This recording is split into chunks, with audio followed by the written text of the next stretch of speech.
আমি এখনো প্রশ্ন পড়িনি, তবে আমার সামান্য অভিজ্ঞতায় যেটা বুঝি আমরা, সেটা হলো যে আমরা ছোটখাটো বিষয় নিয়ে ঝগড়া, পরের দোষ ধরা, পরের ভুল প্রমাণ করার জন্য প্রশ্ন করা, এগুলোই বেশি করি।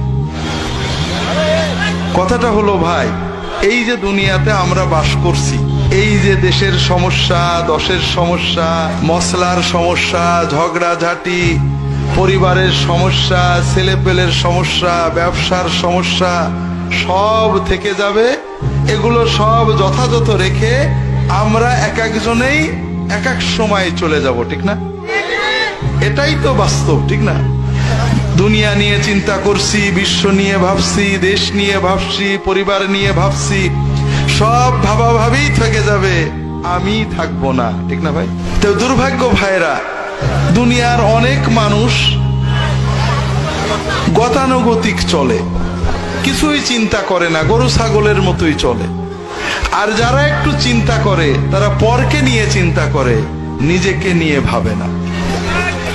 তো ভাইরা, এক সময় যখন আমরা কবরে চলে যাব, ফেরেশতারা এসে আমাদেরকে কে রফাদাইন করতো, কে মিলাদ পড়তো, কে কোথায় গেল, কে আর বউ পর্দা করতো না, কেন করতো না, এইগুলোই তো আমাকে জিজ্ঞেস করবে, ঠিক না? হ্যাঁ, এগুলোই তো জিজ্ঞেস করবে। তো ভাইরা, বড় কষ্ট লাগে আপনাদের বলি, দুনিয়ার অধিকাংশ মানুষ গতানুগতিক চলে, ভেড়ার মতো চলে। সকালে ওঠে, রাত্রে ঘুমায়, খায়, দায়, বাজার করে, কেন বেঁচে আছে তাও বোঝে না, কেন মরে গেল তাও বোঝে না। গরুর বাচ্চা জন্মায়, জোয়াল কাঁদে নাই, কষাই জবই করে, শেষ। ওর খিদে লাগে, খায়, পায়খানা চাপে, হাগে, কিন্তু ওর জীবন কি বোঝে না।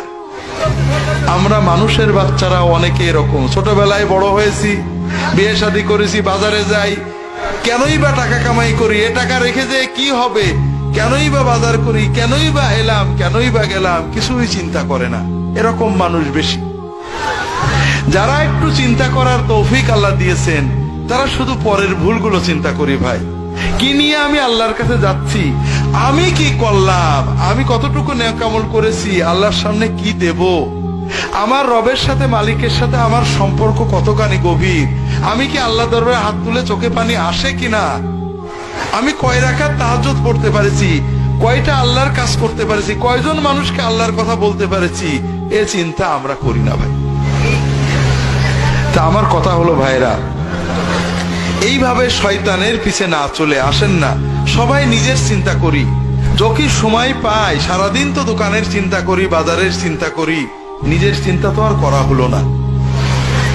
এই ছেলে মেয়ের চিন্তা করতে করতে, বউর চিন্তা করতে করতে জীবন শেষ হয়ে গেল। মরার পরে বউ আর আমার কথা মনে রাখবে না, রাখবে ভাই? কিচ্ছু না, একবেলা না খেয়েও থাকবে না, আমার লাশ পড়ে থাকবে, তারা খাবে, ঠিক না ভাই? নিজের জন্য চিন্তা করা হলো না। একটু সময় পেলে পরের দোষ না চিন্তা করি, নিজেরটা চিন্তা করি ভাই, যে কি করলাম, কতটুকু নেক আমল আল্লাহর জন্য করেছি, কতটা, কয় রাকাত নামাজ বুঝে পড়ছি, কয়টা দোয়া আল্লাহর কাছে চোখের পানিতে করতে পেরেছি, কয়জন মানুষকে আল্লাহর পথে ডাকতে পেরেছি, এইটা চিন্তা করি। কথা কি বুঝতে পেরেছেন ভাই?